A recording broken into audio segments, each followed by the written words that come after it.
you get to say, hey, I am here because of me. I'm not here because of my parents. I'm not here because of this person, that person. I am here because, one, God put me in this place. Let's not get that misconstrued.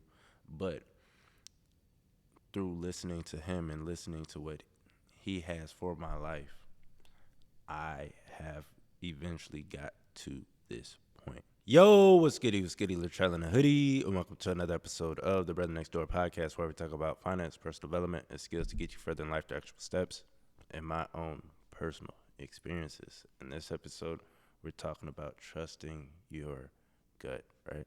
Trusting your heart, and understand this could be as small as trusting your heart when it comes to a small group project, or this could be as big as trusting your gut when it comes to making a big decision as far as where to move or whatever the case may be. Now, understand with me, if you ask me, understand you got to go to God for that. You got to ask Him, figure out what He wants you to do first and foremost. But as far as just, overall advice, you should want to, you should trust your gut. You should get opinions from others. You should ask others for advice that you really like and trust, real close family members or real close friends. But at the end of the day, it's your decision, it's your life, and you have to go with what works best for you. I have an example today, right? Well, really, it started yesterday. We had a machine go down, of course, and so I was sent to go work on that. And yesterday, I was working with a what's the word I'm looking for? Technician. He was an electrical technician at that. And so it actually helped a lot more that he was on the electrical side of things and not as much mechanical. And so he was just asking a whole bunch of questions, which, nothing wrong with that. He doesn't do as much programming, but he does a lot more hands-on physical, electrical testing when it comes to fixing machines. And so, we were going back and forth trying to figure out what was wrong in a good way, of course. And we just ended up, not being able to solve the problem. And so we came back, today. And mind you, we spent a good about 5 hours yesterday trying to work it out. Couldn't figure it out. So we came back today, and I had another electrical engineer come and help me today. And so with him, it was kind of the same thing. He was, going through, mind you, he has a lot of experience. And this is no shade or no hate to either one of them. Both are run circles around me when it comes to electrical stuff. But let me go and finish the story. So the electrical engineer, same thing. But understand, both of them are just too smart for their own good. It's really, it's really what it came down to. They're just too smart for their own good, and so they're asking, really high level questions. Is it the network? What's going on with the network? Check the network address. Check all these different things. And we were just going down different rabbit holes, and eventually the engineer got me down a rabbit hole of figuring out if a physical connection was bad, because the HMI was saying a fuse or a screen. The screen was saying that a fuse was bad, and so we were trying to go down that rabbit hole of, okay, where's the fuse? What's wrong with the fuse? All that, and so that took me a whole 30 minutes to an hour to get the prints, to figure out where the fuse was, just to realize that there was nothing plugged into that port, letting the PLC or letting the machine know whether that fuse was good or not. So that's a bad indicator, right? That's a bad fault. And so it faults out saying, hey, there's something wrong with the fuse when there's nothing even connected in that spot. So that's always there. It doesn't stop the machine from running. And so I spent an hour chasing that when I didn't even really have to. And so lo and behold, the engineer goes upstairs to get more prints. And I was like, you know what? Let me just switch out the switch. And so that's what I did. That ended up being the issue. A switch, all a switch does is basically allows you to communicate with multiple, or allow multiple devices to communicate within a network. So like 5 different computers, if they're all hooked up via Ethernet to a switch, they're all able to communicate within each other without needing Wi-Fi. Basic understanding of what a switch is if you don't know. And so that's what it ended up being, was a switch. And so I was just like, let me just do the most simplest thing I know how to do. Let's just replace the switch, because I can communicate with everything connect when I'm connected directly to it. But for whatever reason, the machine doesn't see all those different parts. And so I was like, let me just switch the switch, right? Maybe it's bad, and we just go from there. I switched the switch. It took 10 minutes. It took like 15 minutes after the other engineer actually installed it. But it took me like 10 minutes to actually change the name, change the IP address, and give it to the engineer to actually install it. Problem resolved. That's all it was. It was literally a 10-minute fix, but it took us 8 hours. It took 3 of us 8 hours to actually figure out what the problem was. What's the point of this long story? The point of this long story is, when it comes to how I solve problems, I'm lazy. I'm gonna be honest. I'm very lazy. So I'm gonna find the easiest possible thing to do.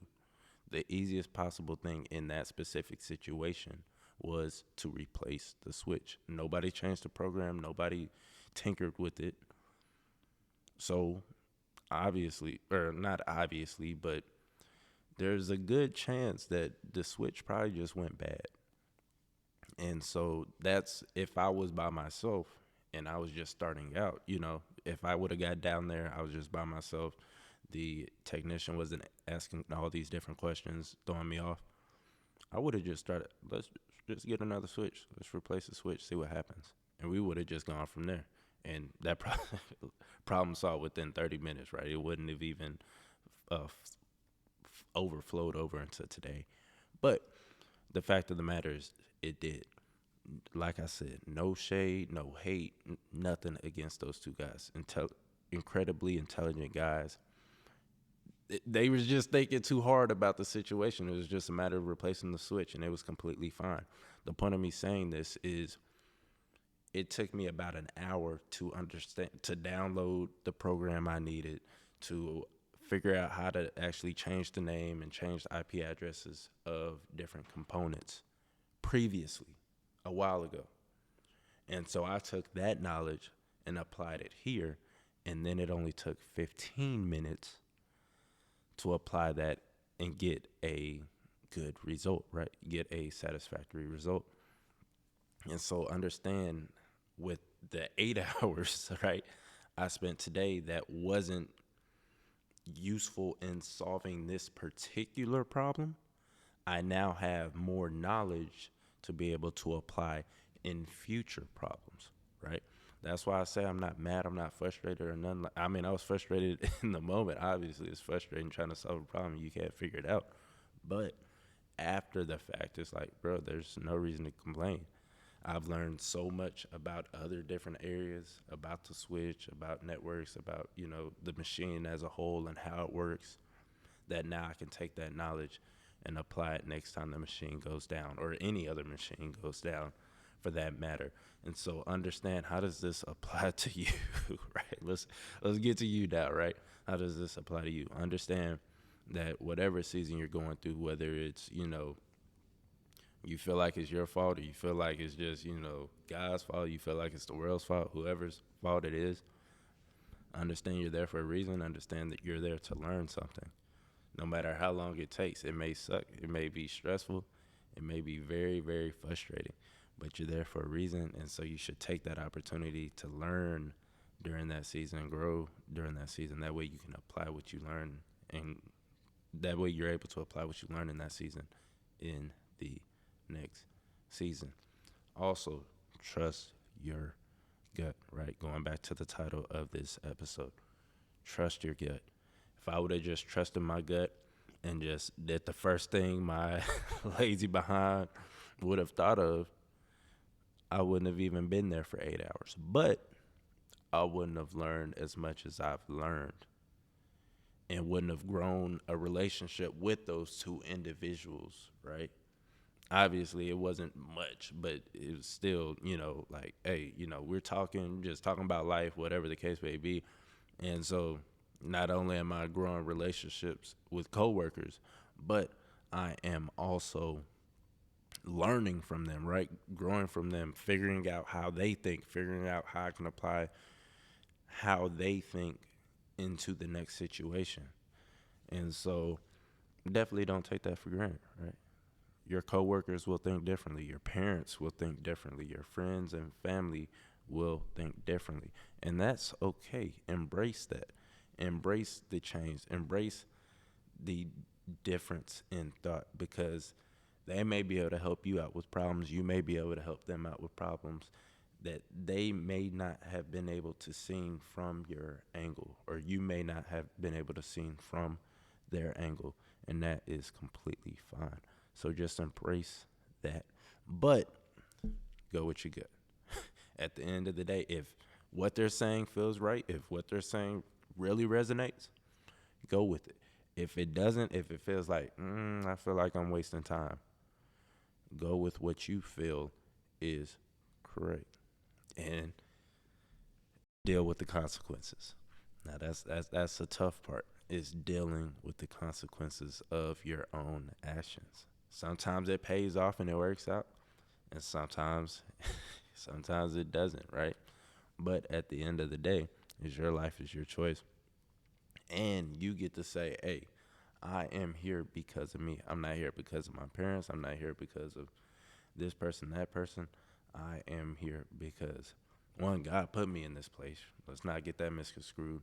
But through listening to Him and listening to what He has for my life, I have eventually got to this point. And so I hope you guys are enjoying the episodes. This is going to be a shorter episode. I say shorter, it's 12 minutes. But I hope you guys are enjoying the podcast. I'm going to come back better. I know I sound a little, sinusy. My bad. But I'm going to come back stronger, better than ever next week. And I will see y'all in the next episode. Like, subscribe, do all that good stuff. And I'll see y'all in the next episode. Peace.